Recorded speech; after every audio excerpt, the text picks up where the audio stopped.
I'm Ty West, and this is Scream Dreams. I understand it all, and it can be a pain in the ass if you have lights shining in your window at night. But also, you live in Hollywood. I don't know what to tell you. There's so many other places to live. Part of the allure of being here. I don't like getting stuck in traffic when something's shooting, but that's part of the charm of living in this ridiculous place. Is like sometimes you have to wait because they're flipping a car in the street and you're going to be late. But that's better than every other reason to be in traffic. Hi, this is Barbara Crampton, and this is Scream Dreams. With me, as always, are Catherine Corcoran and James A. Janisse. Today we have a very special guest, my friend, the very talented Ty West. Yay! Woo! Ty is most recognized for his work in horror films, projects like House of the Devil, X, and Pearl. But I love him because we worked together on You're Next. Oh my God! I remember showing up on that set, and I hadn't worked in a while. I took a break because I had kids, and I know you have a child also that just turned 1 yesterday, you told us. That's right. And then I got this call to be in this movie, and I hadn't worked in a long time, and I thought, why do these people want me in this movie? Who are these people? What's happening? What's going on? And then 11 days later, I was on a flight to Missouri and working with you and Adam Wingard and Joe Swanberg and Sharni Vinson, who I talked to on the phone the other day, who's apparently here, so I'm going to hang out with her. And everybody was so amazing and more talented than the next person. I was like, this is an amazing set. And then you got an arrow through your head and died. And I watched that happen. So fast. Yeah, it was I think it was one day. Yeah, in and out. Yeah. Were you only on the set for one day? I think so. I think I was in Missouri for a little longer than that, but I can't imagine. We shot that scene in the house. Yeah.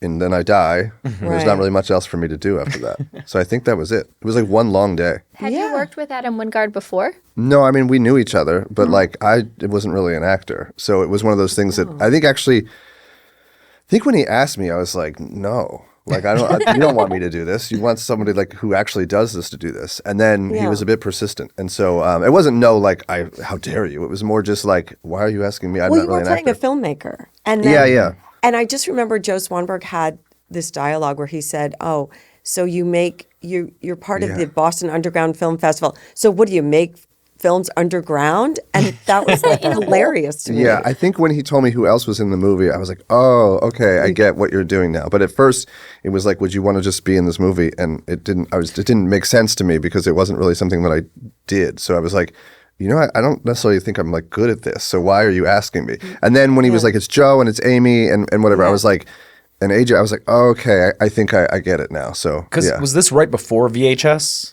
Or around the same time, right? It's such a blur. It would have been around the same time. Because looking back and that movie and VHS, it's awesome to see how many people from those films are now such big names. Well, a lot of that I think came from just these were dependable people. I think for your friends. Yeah, people who will show up and will take it seriously and try. And so I think that's where that community came from, is whether you were acting in something or holding a boom or something. These were people who were just always around. Were you part of that mumblecore movement, though, too? Would you say that about yourself? I don't know. I mean, that's such a strange thing when it becomes labels are put on things. It was a strange time, so I don't know. Some people would say yes. Some people would say no. I feel like that was a New York Times article or something that was just clumping a bunch of people together by making these very small budget movies, mostly that came out of South by Southwest. And I did do that, but I don't know if I'm really associated or not associated. I have no problem one way or the other. Well, what is the mumblecore movement? Is it just that people are ad-libbing and just, what no, does that if I remember correctly, it was, there were these very low budget movies, and I'm talking $10,000 movies, very much shot, video cameras had just gotten decent at the time. And so everybody was using the same Sony VX1000, and it was or this Panasonic, I forget what it was, this 3-chip camera, but it was the beginning of this is kind of acceptable as far as video was concerned. And so people were starting to make movies for nothing, and Joe is a good example in which he was improvising things. But the Duplass brothers were making movies like that. Yeah. There was just a lot of people who were making stuff very, very small, and because they were small, they were chatty movies. It's young people talking about their issues that may have been not as large to the outside world as they were to them. But there was at least 10 to 15 people making movies like that about I don't know, angst and existential crisis when you're in your 20s living in a city trying to be like some sort of artist for the most part. And not very many, set pieces or special effects or anything like that. So it was cheap to shoot if you're just having people talking and having dialogue. Yeah, it was right? kind of like you, I think as an audience, knew they were rough around the edges and it didn't, like you kind of accepted that going in, that this was a movie that was made. I suppose if it was happening now, everybody would do it on their phones or something. And it would be the same where you're like, okay, this is just sort of like a group of artists that are making things without production value as part of the fee to entry or whatever. Yeah, it kind of reminds me of the indie film scene that blew up in the late 80s and early 90s. Just like, like Clerks and Sex Lies videotapes, just those types of films. It felt like that kind of same aesthetic and I don't know, idealism behind the filmmaking. But what always interests me when I look back at that time period is, for me, the 2000s and especially late 2000s, early 10s are like a dip in the horror scene. There's just a lot of these reboots. That was when like the remakes really exploded. But then you look back and like you guys were holding it down during that time. Like you were making these indie original films that at the time I wasn't aware of. But like looking back, I'm like, oh man, it's nuts that I missed out on those. And now I'm glad to look out for those types of films as they're coming out now. But like you guys were doing it even when horror wasn't the cool thing like it is now. Well, I think that when I did Your Next with you guys, a whole world and my eyes were opened up to me, because I thought I was completely done with acting and the business because people stopped calling me when I hit a certain age. And then you guys were all doing it yourselves and helping each other. And I went, oh, I don't have to stay in my lane anymore. Maybe I could produce a movie. Why couldn't I do that? These people are, writing stuff and then acting. And then, Adam was grabbing the camera at certain points from Andrew because he's a cinematographer as well. And he said, I'm the director, but I don't know. I got to have the camera right now to shoot this little bit right here. I know what I want.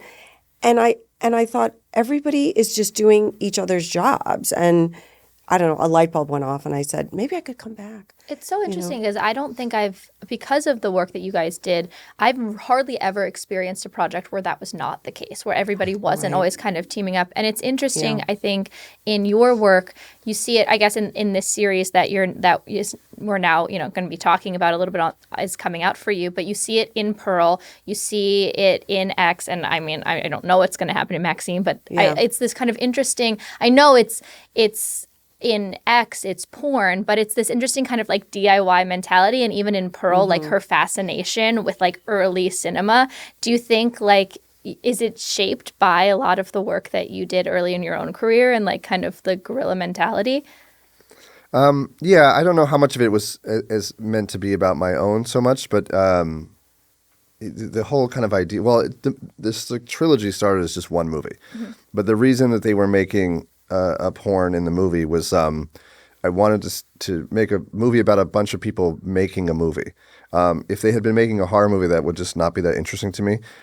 Whereas them making a porn movie is very much like from the outside of the industry, there's a way to like carve your own path, especially at that time in the 70s. Yeah. And also it just kind of, it shows you something that's supposed to end up being like erotic or something on screen is actually like ridiculous when you make it, and that is an interesting like behind the curtain way to look at filmmaking.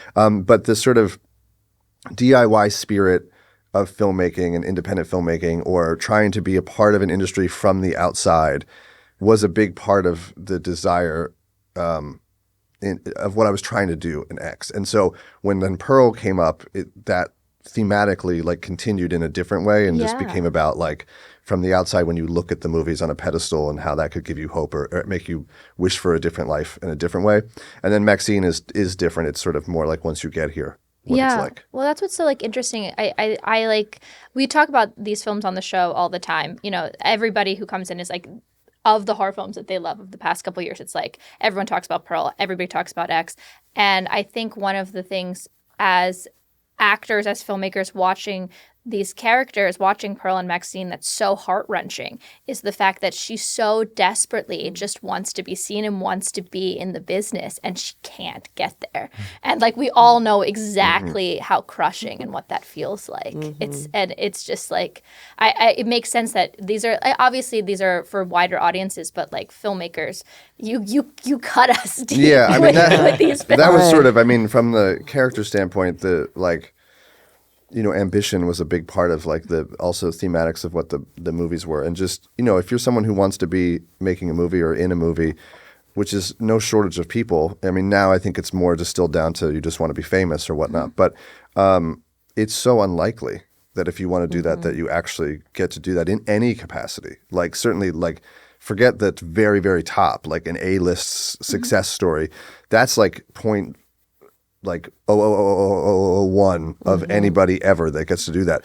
But also 0.001 is anyone who's ever been in a movie once. You know what I mean? So it's so unlikely, and the desire to do it is so bizarre, and meaning that there's no direct path how to do it, and it's such a it's so difficult if you're from the outside because there are so many people who, let's say, grow up in the industry or grow up with family members in the industry, which doesn't always give them a leg up, but at least there's like a door to walk through. But if you're not from that, it seems so impossible to be a part of something, which is why in X, well, we could just go make an adult movie because you don't have to be in the club to do that. You can make your own club that way, or, you know, low budget horror movies, or going back to what you were saying about mumblecore or whatnot. There was no permission to go make a movie with your friends in your apartment.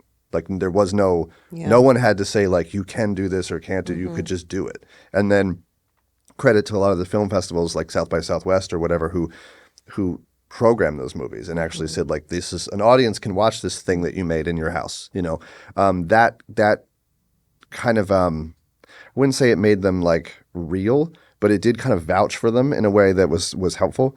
And so that was a big thing in all of the movies, is that like to have this dream or aspirations to do something that's so unbelievably unlikely. Well, why did you do it? How did you, come on the scene? I know you went to school for filmmaking, but what was the fear, if any, about starting, in this business? And I never really thought of it as like the business so much. So I went to school in New York, and my first semester there, I wasn't particularly good at much else. And so I got into sort of an art school in New York, which was my last, I had pretty bad grades, and it was either like just all the jobs I've ever had in my life are basically minimum wage jobs, or I've directed a movie. Like I've never worked on a movie or anything. And so it was either just like keep having a job or try something very unlikely, which I think everybody would have thought was not going to pan out. My first semester in New York, someone who was teaching at the school I went to was a filmmaker named Kelly Reichardt, who now is like a very lauded filmmaker, deservedly so. And at the time, she had made one movie, and the guy who produced her movie, helped finance her movie, and acted in her movie, and edited her movie was Larry Fessenden. Right. And so she was very cool to me, and she was like a real filmmaker. I'd never met a real filmmaker before. And she would bring her friends who were other filmmakers in to talk to the class and things like that, and that was very cool. And she mentioned Larry, and I had knew who he was because I had seen his movie Habit a bunch of times. And I was interested. Film. Yeah, and so I was really interested in meeting him because it was sort of genre-y, and it seemed like a cool person to meet. And I kept bugging her about it, and she eventually was like, "You're the only one that seems to really care, so here's his phone number." And so I called Larry, and then we went out for coffee, and then that kind of started a relationship where he watched some of my short films, and then I sort of interned for him. Right. And then and as time progressed, when I finished school, he was like, "Well, what are you going to do?" And I was like, "I don't know, move to LA, whatever you're supposed to do." And he said, "Well, if the only thing stopping you from making a movie was money, like what if I got you a little bit of money because I'm going to try to produce these movies?" And so he was trying to make movies for under $50,000. Yeah. And he had just made one called The Off Season, and he was like, "We want to do another one." And so I just said, "Yeah, no, I have a script. It's just not done. Let me go polish it up this weekend," which was not true.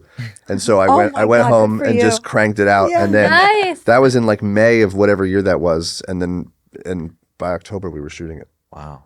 What film was that? That was called The Roost. Oh, and then that basically Okay. that went to South by Southwest, and that Right. was the snowball starting to roll. And what, you were like 24, 25? 22, yeah. Oh, 22, geez. Yeah. Oh, because I saw it came out in 2005. Yeah, I guess I guess I would have been 24 when it came out. Okay, And so I was young. 22. I don't remember, something like that. Yeah. Had you already had that idea in mind when you told him you had the script, or no? You no, just had to like come on up the with train something home, like I had to figure it out. that? That's so great. Whenever I hear people talk about that, I lived in New York for 10 years and whenever I hear about Larry, and I know Larry, but I've never worked with him, I think about Lloyd, because I did like a similar thing with Lloyd, and I remember going into my audition, and these guys like are so kind of prolific, and they did come up in the 70s in this like kind of art house thing, where I remember like going in and reading for Lloyd and calling my mom afterwards and being like, I think these guys are just so cool. Like, they're never going to hire me, but like maybe I can intern for them. Like, you know what I mean? Like, it was just kind of this whole thing. Yeah. And Lloyd, and I don't know about Larry, but I know Lloyd was very involved in like The Factory and hung out with Andy Warhol in the 70s. Oh, wow. And obviously, like, you see that influence in X. How does that change, without giving too much away, with Maxine now that we've entered? We're out of the kind of like community creativity of the 70s cinematically, and now we're into the 80s, which is a very different time for cinema. Yeah. Can you give us a little bit of, without spoiling too much, how that changes for her? Yeah, I mean, it's totally different. It's I mean, Maxine is as different from X as Pearl is from X. So it's a very different movie. It's very different tonally and everything. So, but yeah, I mean, she's in Hollywood, like, and she, the movie kind of starts off with she's done well in porn, and she's maybe hit the ceiling as far as that, as far as her ambition can take her there, and she's trying to transition into sort of more, like regular movies. And she has an audition for a movie that's a sequel, a movie called Puritan 2, which is a sequel to like a indie horror movie that became popular, and now it's like the sequel is being made by the studio. And the director has like an open casting call and casts her to be in it, which is a bit of a bold choice to cast like someone from the adult film industry in a mainstream movie. And that's more or less where the movie starts from. And so it becomes her opportunity to like transition into a different level of fame and a different level of seriousness. And then, things from her past start coming up that can take that away from her. With this plot, were you ever thinking of Sasha Grey? She's the first one I thought of when you mentioned that as just someone who transitioned from like an adult film industry into Tracy Lords. Yeah, it would be. I'm aware of her, and I know what you mean, but it would have been more the 70s, 80s era. Okay, yeah. So yeah, I suppose all of all of it in together, but but yeah, it was more of the 70s, 80s era. Yeah, and so earlier you mentioned how just being in the film industry is so rare, and there are different levels to it too. You can be a background actor, you can be a character actor, you can be the A-list star, and I feel as with X and Pearl, I feel like you kind of jumped a level because I mean horror fans knew. House of the Devil, I'm sorry, and The Innkeepers, and we're very familiar with it, very very much love those. But I feel like when X came out, it kind of reached a new level of mainstream audience. Yeah, and that's a really good question, because you had also kind of transitioned into television for a while too, right? Mm-hmm. So what was that you did an period episode like? of The Exorcist, didn't you? Yeah. Yes. That show ruled. Didn't get enough attention, yeah. You were saying these ones got bigger. Yeah. So did you have any kind of indication or expectation that would happen, or did it take you by surprise? Did you feel as though these movies were different than your earlier? Well, I had been doing. Well, the budgets were substantially larger. Okay. As far, I mean, not substantially, but I mean, still exponentially when you make really tiny movies. A little bit of money goes a long way. So I'd also done probably 20 episodes of television. So the sheer amount of like reps on set of like doing technical things, you just get better at anything like that. So from a production value standpoint, even though the movies were not very expensive, I could do a lot more with that money than I probably could have years earlier, just from experience. But no, I didn't think about any of that. I just sort of, I made the movies. I mean, a lot of that has to do with A24, to be honest, because they put the movies out much wider. And so A24 financed the movies, and A24 released the movies and put these movies on 2,000 screens. I mean, before that, my movies were on like 100 screens. So, I mean, that's a completely different, and for whatever time served, having made House of Devil and all these movies, like, that had been out there. I took a break from making movies for a while, so the idea of coming back was like intriguing to probably a very esoteric group of people, but nonetheless. And so I think that all helped position the movies as like, what's this? But really, I would say that's probably more A24 than anything else because they actually put the movies out in a real way. They were there from the very beginning? From yeah, because A24 wouldn't have been around, when you were making your first films. Yeah. And I know that they did do some things like shelled out some extra money for like the orchestra for Pearl's score, right? Like they were helping to just supplement. Actually, that was probably no. I think Pearl we could afford that. I don't know if they paid more for that. They did give us a few extra bucks for music and X though, or they may have. I mean, it wasn't crazy on Pearl, but we did do a live orchestra. Maybe it wasn't in the budget to do a live orchestra, but we had enough in contingency to do it or something like that. But they probably would have if we needed it, they would have done it. They were very supportive. Yeah, that's great. Yeah. Can you tell us a little bit about your collaboration with Mia and how that began?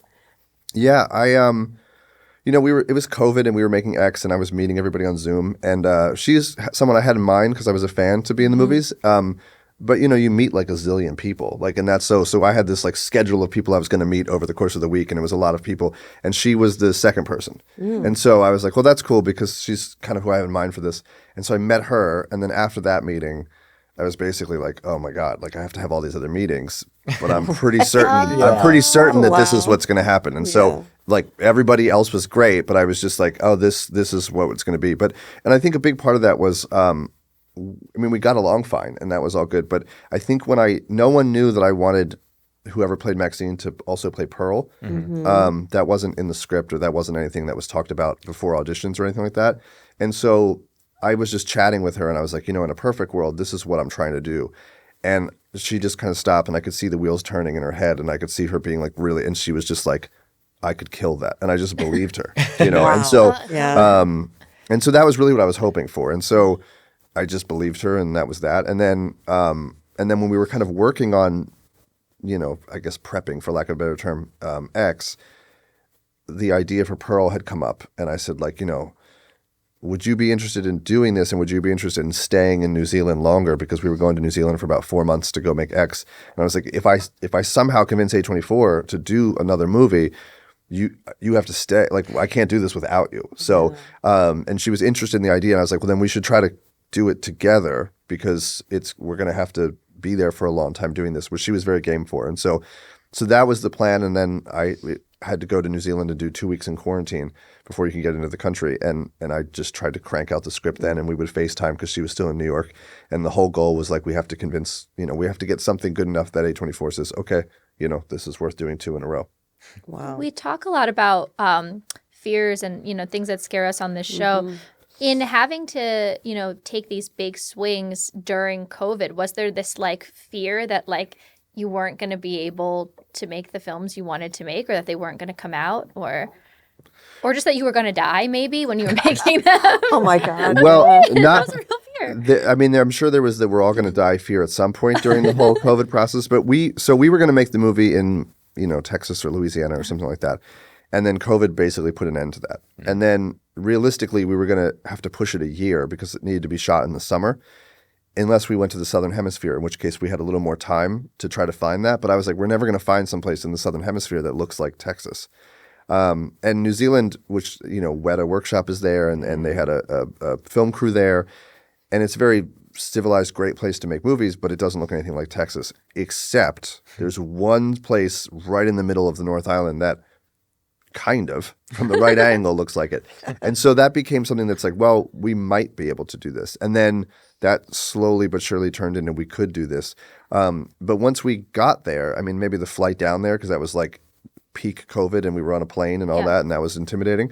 But once we got there and we came out the other side of quarantine, there was no COVID in New Zealand. Yeah. So it was very surreal to go, in the most extreme lockdown-y quarantine military scenario into literally our line producer picked us up at the airport and like we went to a packed restaurant and there was not a mask in the country. There was not, it was like, that's incredible. And so we were very like, because this was like right in the midst of like the ventilator era, like it's really intense.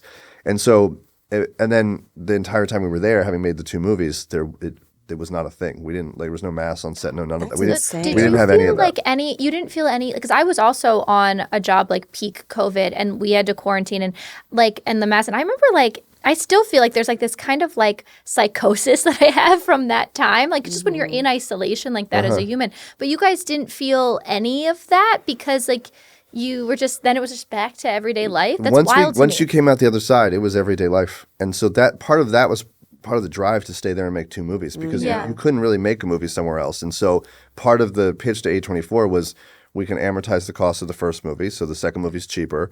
Yeah. And no one else, including you, A24, can make another movie right now. So you need stuff, and there's going to be a backlog where suddenly there's no movies to come out and you'll have 2.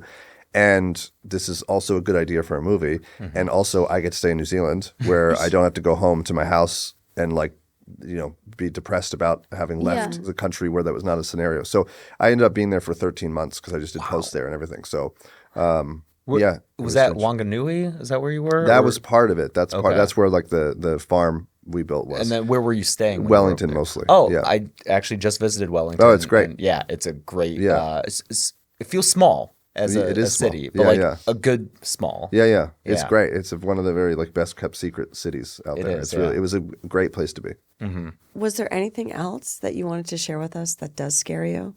That's why I was curious about that. I don't have a lot of the sort of traditional, within reason. I'm afraid of everything that anyone would be afraid of for logical reasons, but I don't have a lot of that sort of typical, I've always been afraid of this or I've always been afraid of that. To be honest, I'm very close to my dog. And so I have a very anything ever happening to my dog is probably the only thing that scares me. Yeah. We talk about that on the show all the time. Yeah. What's your dog's name? Molly. Oh, my dog's name is Molly. What kind of dog do you have? She's a Shih Tzu toy poodle. No shit. My dog's a Shih Tzu named Molly. Okay, yeah. You guys have to exchange pictures. That's it. We will. Yeah. Absolutely. Holy shit. Yeah. We just got her last year. We inherited her from my dad, who we lost last year. And so now we have his dog, and she's fantastic. Yeah. They're actually the same dog. We're They're going back and forth. Do they have a tunnel system? Yeah. But on the subject of fear, I wonder if you have the same kind of just fear of, and everyone has a fear of dying, but I have a profound fear of, the lapsing of time and the inevitability of death. And I feel like that comes through so much in X in a way that is really profound to me. I think that movie is so powerful. I love X and Pearl, but the aspect of Pearl and Howard in X just really speaks to me. And when I covered that movie on my channel, I called them sympathetic characters. And I got a lot of pushback and comments from people being like, what are you talking about? They're like murderous old people. I'm like, yeah, I'm not saying what they're doing is justified, but the way that you frame those characters and tell their story, it just hits me so hard with the waking up one day and you're old and, all those chances that you've had in life are gone. And to pair that with Pearl, where you see her younger and you see these ambitions that she has, and then that they're not going to pan out. Mm-hmm. It really hits me because we're all going to wake up one day and be old and see that our life is behind us, and just having the killers in the slasher be those characters just really hits me. And I wonder if that's just something that you often think about, or is that just a cool tack that you found for that film? I don't know how often I think about it, but it's certainly relevant enough to have thought about it. That was a big part in writing the movie, was that, the characters, they all sort of either want to have or be something that they're not. Yeah. In Maxine's case, she wants to be famous and that she thinks that will change her life. And in Pearl's case, she wishes she could go back and have an opportunity, or would have had the opportunities that she didn't have. But also to make a movie about young people who are very sex, drugs, and rock and roll and have their whole lives ahead of them. And to contrast that with people who, typically in those kind of movies, it would be very puritanical that they would be looking at it how dare these kids like sex, drugs, and rock and roll. But I always thought it would be more realistic and more relatable if it was they were envious of that, because that time has passed for them. Mm-hmm. And certainly that's something that I've, in everyone, I think, including myself in their own way, thinks of that. I'm not that old, but I'm old enough that some things are no longer for me, and you're kind of oh, that's a bummer. Definitely there now, guys. No, I think I'm relating. I agree. I think, and I'm sure you would too, Barbara, Pearl, in my opinion, is a sympathetic character. She's just she struck me in a similar way where it's just I think, we all feel this, but as women, we really feel it. Like, I cried on my 16th birthday. I was like, I haven't made it yet, because I was like a child actor. I was like, this is absurd. Like, this is so absurd. This idea, though, that like you're not enough. And like, I have so many regrets and things from like my youth that I wish I could change. I talk about that all the time. Oh my God, Yeah. all the time.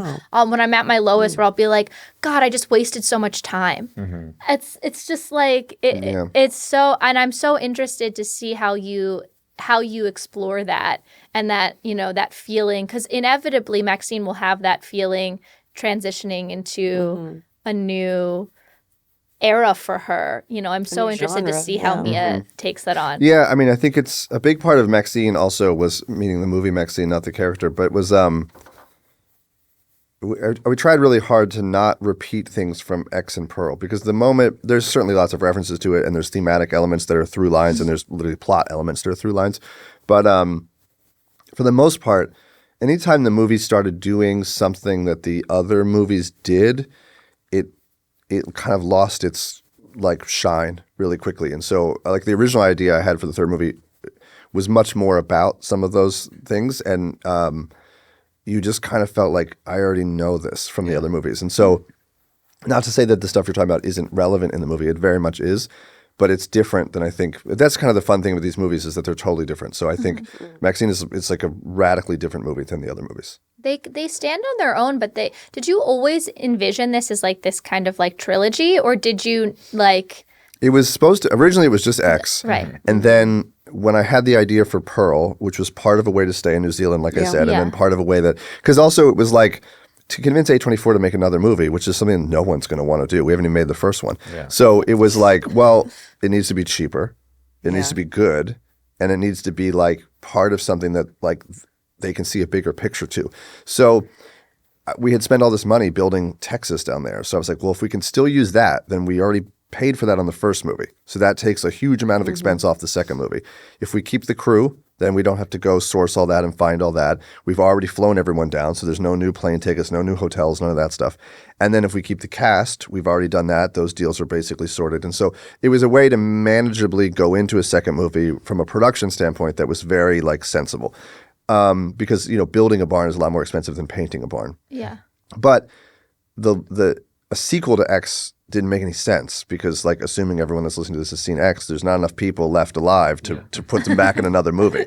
And there's not another story on that farm after X that's that compelling, because there's nobody there. Yeah.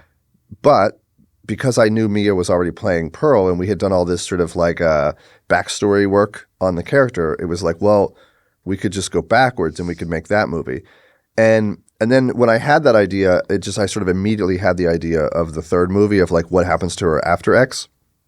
And I think part of that was because jokingly I thought we have a movie called X, and then the second one could be XX, and the third one could be XXX. So I was like, we should just do 3.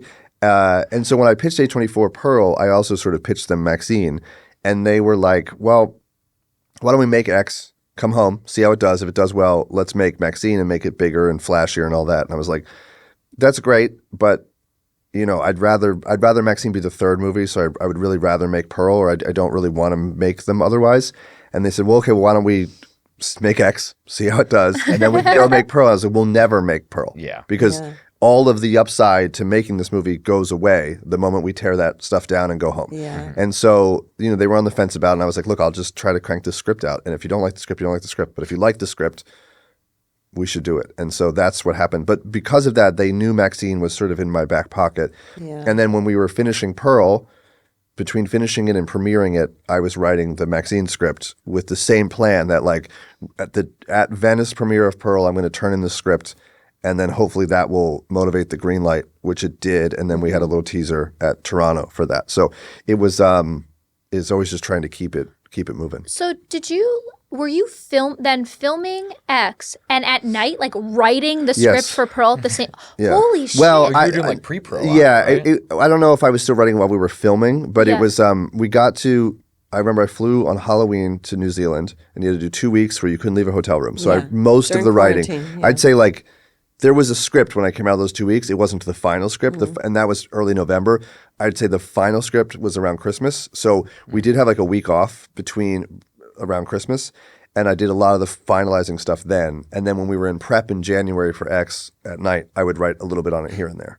Oh my God. And you mentioned having the same crew. It's a lot of those crew members were working on Avatar too, right? Yeah. And They were on hiatus. Is it just because they were in New Zealand that you were? Well, able there's to a get great them, crew in Wellington, and they were doing Yeah. Avatar for years. They're probably still doing it now. And they just happened to have a hiatus when we were there. So we were in, and they had been on like a blue screen stage for so long that a lot of them foolishly thought, let's go back out and shoot night shoots in the middle of the country.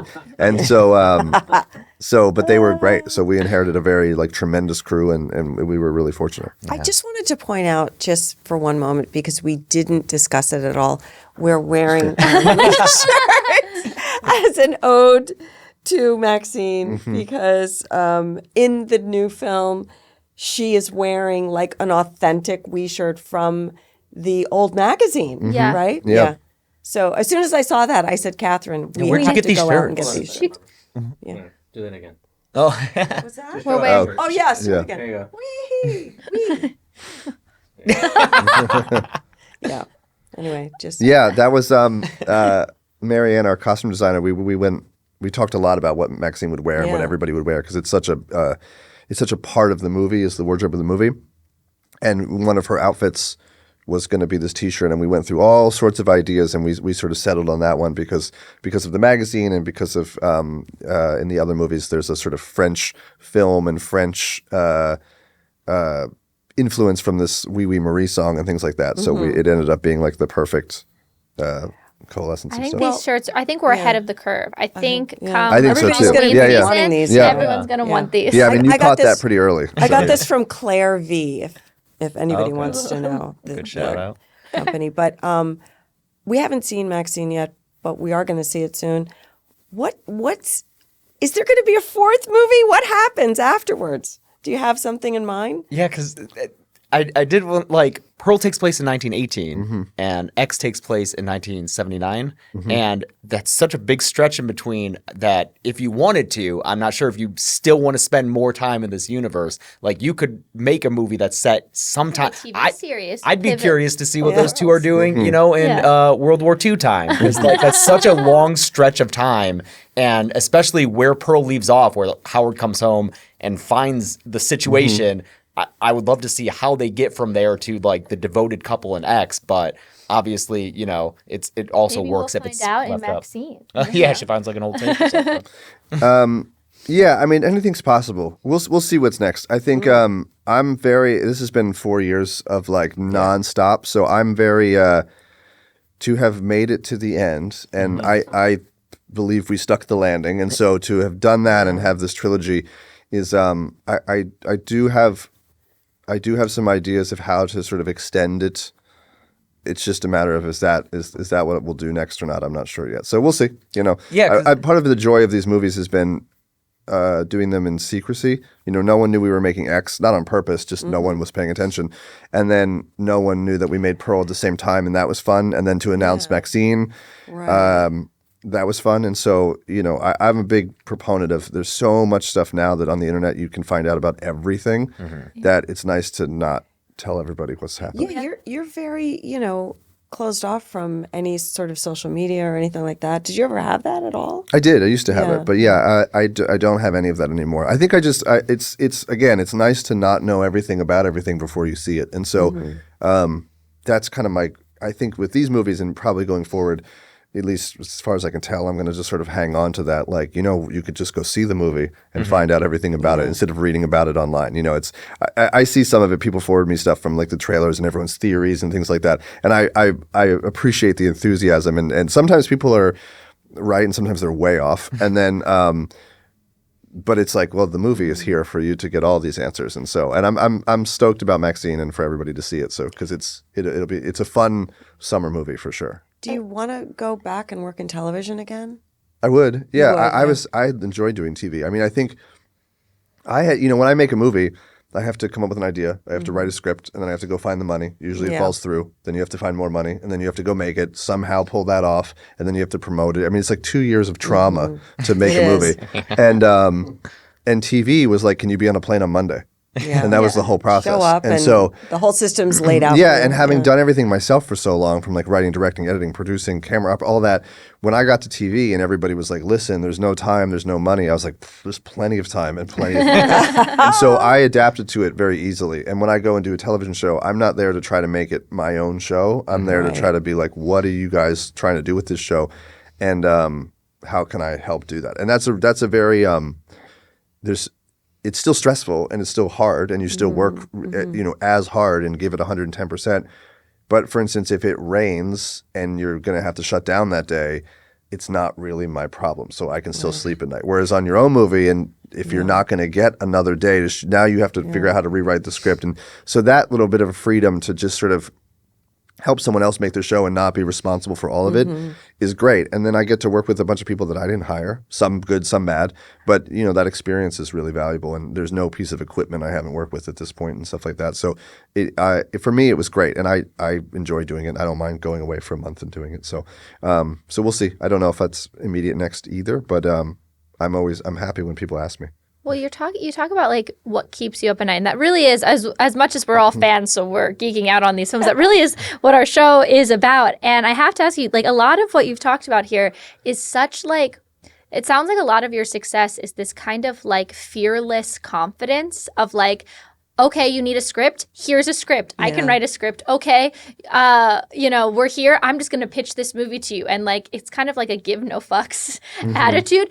And writing the script for Larry. Do you? It seems like a through line through a lot of your career. Do you have nightmares? Do you have these anxious dreams? Does anything keep you up at night? Not really related to, well, I don't know. I mean, sometimes like when you're making a movie or you're about to make a movie, you have a little bit of the panic of like, what if this is a total disaster and failure? I mean, you have that all the time. So it's, but it doesn't really, there's nothing you can do about that. So there's a certain aspect of, I always think about like, okay, here's something I want to do, whether it's a movie or whatever it may be. How does that happen? How do you do that? And it's like, well, you need these things. And it's like, if you don't have those things, like, okay, so if I showed up with those things, we'd make the movie. And if I can find someone that's like, yes, if you had those things, then I take it upon myself to be like, I have to come back with those things and go, you said if I had these things, like Larry, he was like, well, I was like, okay, if I show up with a script, we make a movie? And it's like, yeah. And I think, even with A24, I don't think they thought I would write Pearl. I think they thought it was cool. And I was like, okay, well, I have 2 weeks. If I show up with a script, then we're doing it now, right? You said we were doing, and so I have a very hold people to that To their word, as a way to get something so unlikely done. So it doesn't always work, but that's the way I've always approached it, is like, what is the bar? What do I need to make this happen? If I go get it, is that going to mean we're going to do it? So Tell us a little bit more about working with Larry and how that maybe fueled some of this, because I feel like Larry has that tendency too. Like, here's a script, I'm going to find the frickin' money no matter what, and he finds the money from wherever and a lot of different sources, and he doesn't give up. Yeah, I mean, that's when I met Larry. I mean, in my mind, he had access to everything, which is not really true. But in my mind, having access to nothing, he acted as if he did, didn't he? And so I just again was like, what do I have to do to make this thing sensible for you? And I just try to deliver on that as best I can. And Larry has a similar attitude of, I mean, the goal at the end of the day is to make the movie. Not so much like I have a lot of PDFs on my desktop that was a lot of time and effort to be a PDF. That wasn't really a goal, So I'm very much like, what gets us to the set? And I think that's why, back to the mumblecore thing, it was like, we can just make this, just show up and we can do it.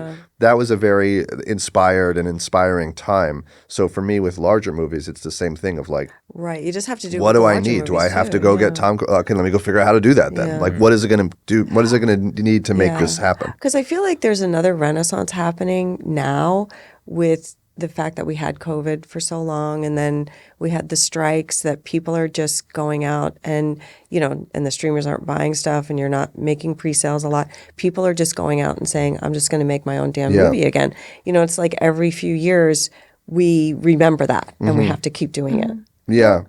I mean, the thing is like, I mean, that this part of the conversation makes it seem like it's not full of like, it's constant failure. Like it's constant. It's constant failure. So, Yeah, but like I agree. that's part of it. You know what I mean? That's not an appealing part of it. And it's not a part that anybody, including myself, wants to deal with. But it's like it's constant. Constant no's. So for Everybody says every no. like, oh, Yeah. you made Pro, it's like, yeah, but let me tell you the 9 million other things that were like Yeah, not right. happening at the same time. Or elements of that movie, or things we wish we had that just didn't happen. So, but it doesn't do you much good to. I mean, what are you going to do? You know what I mean? It's Yeah. like it's just focus on the thing you can. Just focus on the positive and the things that you're making. Yeah, it's like it's all you can really do because so much of it is made with stuff outside of your control. And so Yeah. the more you can try to, certainly as a director, the more you can try to rein it in to control it is appealing. But there's always a certain amount that you just can't. I mean, on Maxine, for instance, shooting in LA was like, oh my God, like it was so hard to shoot here. And so we were trying to do very ambitious things. What was hard about it? Getting the permits? Yeah, that's hard. Everything. It's the irony that Hollywood has no interest in you shooting movies here. So it's like, and we were trying to do very ambitious stuff at very like iconic places, and it was just tough, And the movie was very ambitious, and everything was really challenging. Was it being a period piece also a factor? Yeah, that's hard too. I mean, Yeah. if you're trying to shoot on Hollywood Boulevard and make it 80s, Yeah. they don't want you to do that, And so to do that is really challenging. And so we shut down Hollywood Boulevard for about 4 nights, and we had to put period cars and everywhere. I mean, it's like, bet Jimmy Kimmel and we was don't have, he likely was. And so, and it's one thing if you have an enormous budget and you can do that over a long period of time, but we didn't have that. So I'm trying to cram a ton of work, and it was winter, so it's the shortest the nights are, Right. and then you have like an hour lunch in the middle of the night. How many And days so- did you have for shooting? 30, I think. Okay, not Yeah. too bad. But When you see the movie, you'll be like, oh. okay. And Yeah. what were some of the other iconic places that you were able to shoot at? Movie studios, Hollywood Forever Cemetery, Chinese Theater. There's a bunch of stuff that's not in the movie that were in a bunch of very iconic locations, from the Second Street Tunnel to all sorts of stuff. I mean, it's a very like in the canon of LA plays itself type movies. It very much is all of those places. So Hollywood Sign, like tons of stuff. So it just everything was like, I think also because everything has become so visual effects driven. Whenever you're trying to do something like for real, it's people don't have the muscle memory for it as much anymore. And so it's a challenge to get people to want to do something like, even just squibbing someone is like, well, why wouldn't you just do it with VFX? And it's like, well, why wouldn't we just do it with a squib? Right. And it's because it's more work is the answer, and it's because it's Takes more longer to work in the reset. moment. Yeah. And so, but it's, everything like that was sort of, I mean, we had an amazing crew, and it's not that, it was just that it was a lot to ask of everybody all the time, never ending. And so credit to them for grinding through, but it was challenging. We had an amazing location department, which was like the job that no one would have wanted on this movie because it was brutal. A friend of ours shot a scene in my backyard the other night. Oh, with you me. were there. I was in it. You were there, and a director friend of ours, Spider One, who's Rob Zombie's brother, shot this film, and they didn't have a lot of money. And I said, just shoot it in my backyard. I don't care. I'm not going to charge you anything. Just come and shoot it. So we had to go around with the permit department and ask like the 30 people in the neighborhood, and it was my next door neighbor. Calling him out. Who is a writer and a director, and he said, "No, I don't want a movie shooting in next door to my backyard at night." And I said, "You're in the business, and we have to help people make movies, and this is why we live in LA." Yeah. And he's like, "Yeah, no, I don't want it," and he thought him saying that would deny the permit, but he was the only one out of like 30 people that said no, and so we got the permit. and then we went next door, and said, "Well, we got the permit." He goes, "I said no. Is that legal?"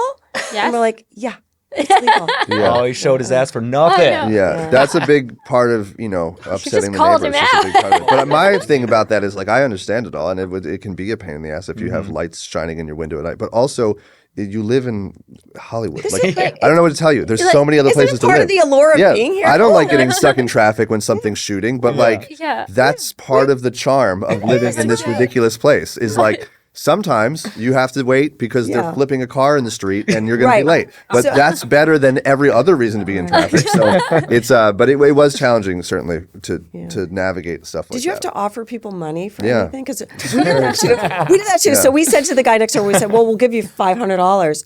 And he's like, well, no, I don't want your money because I don't want it to be shot. So then when we told him we got the permit, he goes, well, can I still get the $500? and my friends, the producers on the movie said, we're not going to fucking give him the money now. Yeah. And I said, no, he's my neighbor. Give him the money. So they gave him the money. And then he said the next day, he goes, oh, I couldn't hear anything. You guys were so quiet.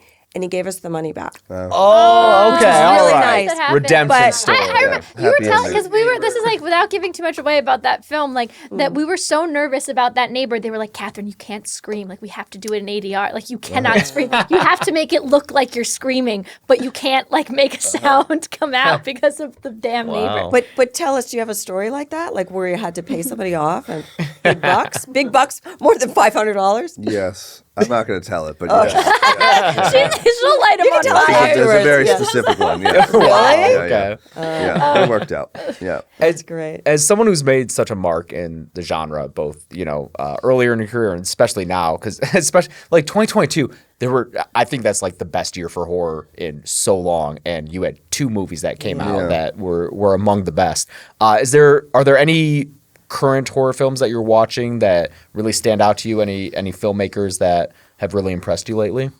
Probably. I'm always terrible with this question because I've been so busy. But if you can tell me what's recently come out, I'll be like, of course. That. Yeah. But yeah, I mean, generally speaking, it's probably what everybody else is mostly. When Evil Lurks? How about that one? Oh yeah, I Is like that. one? Yeah. And I like Talk to Me. So but good. Yeah. I always have like a recall issue because I'm so like inundated with the movies that it's like, hard to like I can like scroll through. recall like 1972 or something, but for some reason like this year you're kind of like, when did that come out? And I have, but those 2 I'm are not cool. surprised that Talk to Me appeals to you because that's Yeah, I thought they did a great Yeah. job. Yeah, and I didn't know, I wasn't familiar with their stuff online, and so Yeah. I went in blind to the movie and really enjoyed it. I thought they did a great job. Yeah, they're definitely the DIY mentality. Well, you have this again, like you have this like drive that's just like, okay, what do I need to do to make this happen? And we ask people on our show what their nightlight is. And what we mean by that is like amidst all the terrifying, scary, nightmarish things in the world, all the obstacles you're up against, what is the thing that gives you that motivation to just like fearlessly keep going? I mean, that's a very like dense question. For me, I just have a very you kind of have for not always, but when you do have a choice of what you can be doing with your time and with your life, like I'm very fortunate, I have a very cool family and all this sort of stuff, and so I would just like to. I'm a very motivated person to always be making things. I'm sort of at my best, I think, when I'm busy and making things because it's what I like to do. I'm not really a sit around person. I have like idle hands issue. So for me, anything that I can try to be feeling like I'm progressing in some form, whatever it may be, it could just be a hobby, it could be a movie, it could be a family life thing, whatever it is. I'm just very like focused on if I'm progressing in something, then I have I have direction in my life, and then I wake up and I know what I want to do that day because I have a place to go, and so I've just always been really I've always been conscious of trying to like know where the compass is pointing and just go that way. Like I'm writing a script now and it's like I'm horribly behind and it's terrible right now because when it's not done, it's terrible and you're like, I don't ever, but you just chip away at it every day. Yeah. And it's like, Do you have an office or do you work at home? I did. Now I'm at home, but I did have an office. It's better with an office, but it's I just even if you're just like rearranging the peas on the plate and moving a sentence around, it's better than doing nothing. And so hopefully I get more done than that each day. But I try to just, and then somehow weeks later you're like, okay, now it's a script. And that's like anything. You Right. just chip away at it. Being an artist is about being self-generative. Yeah. And consistently doing that, and waiting for the yes to come around. And it doesn't happen instantaneously. And I think that's it's no more fun today than it was back when Larry said if we had a script. It's just that if you just work at it, you'll get somewhere. But you do have to kind of like face all of the fears of failure or insecurities while working on it, because like the script is not good until it's good. and it's not good most of the time. And then Right? you turn a corner on it, and it doesn't happen in a couple days. And so it can just wear you out. And you're like, well, maybe I have a different idea, and that's always a trap. Or, anything in life. It's like if you want to be like a runner, it sucks at first. But if you do it every day, you get better at running. You know what I mean? It's never your favorite thing to do, but it's not as hard as it was the day before and things like that. And so I'm just very like, try to have a direction and try to move towards it. And you can always change that bullseye, but that's for me helpful. That's very inspiring. Yeah, I mean, I truly thank you so much for being with us today. Like, you probably more than you even realize, you have motivated so many filmmakers and inspired so many of us. And I think your films and hopefully this conversation inspires only another generation of filmmakers. You are so incredible, Ty West. Thank you for being with us. And I'm sure I don't need to tell you this, but we've asked you here, and I'm sure people have asked you a lot, like what's next, and like I was saying, oh, you could go back and do this more. But I think with Maxine about to come out and just completing this trilogy of films, you should just be proud and enjoy that success. And like you said, capping that off, completing that is such an accomplishment that so few people would have been able to do. It's amazing. No, thanks. I mean, I'm fortunate to have had the opportunity. So I'm Are you able to enjoy it when the sometimes movies come out? Yeah, it's a little bit like hearing your voice on tape. So it's not. I don't have the reaction that other people have to it, but I am self-aware enough to know that like this was a bit of a Herculean thing to have done and to have made a trilogy. And I do feel, I mean, movies are subjective, but I feel strongly that I've done a good job on these 3 movies. I think Maxine is the best of the 3. People will have their favorites because they're totally different. But I think I left it all on the field as much as I could. And I'm not. It is not lost on me how like rare that probably is. But really, I'm just sort of like, oh, the next thing, I'm behind. So that's kind of where my head's at. So remind us again, because this episode will come out right before the movie does. When is the movie coming out? Movie comes out July 5th, everywhere. Big summer movie. It's a great movie to see with an audience. It's not that the other ones weren't either, but what the other ones don't have that this one has is a scope and a sense of, I think, like audience camaraderie in a way that the other ones don't have. And I think there's a tremendous amount of things are not in the trailer that will be very, let's say, like I think talked about once people see the movie. And so I think it's a fun movie to tell your friends. You have to see it. Well, I don't want to spoil it, but you need to see it because of this or because of that. Oh, cool. Well, it's about the porn industry. So is there some sex involved in the film? There's a little bit, but it's not. Again, I think people will be surprised that the movie's not what I think most people will think it will be. But yes, there is sex and violence in this movie, like there is in the other movies. But it's a different perspective on it. Okay. Well, Amazing. Thank you for being with us. You are like, this has been, I think all of us will walk away for the rest of our day so motivated because of you. If you're listening, please, for the love of God, go see your movies in the theaters. Go see Maxine in the theaters. They can probably follow it on social media, even though they cannot follow you. A24 will lead the way. A24. Awesome. Thank you so much, Ty. Seriously. Thanks for having me. Pleasure. Cool. Thanks for Good to coming see in. you. Yeah, thanks. Amazing. That was so good. My Cool. friend. That's how he signs his email. Oh, and then we do Very we talented know you have to go, but we just want to get a couple photos. Yeah. And we might do a little video just saying upcoming on the film. We do it on our phones. It's all good. Yeah.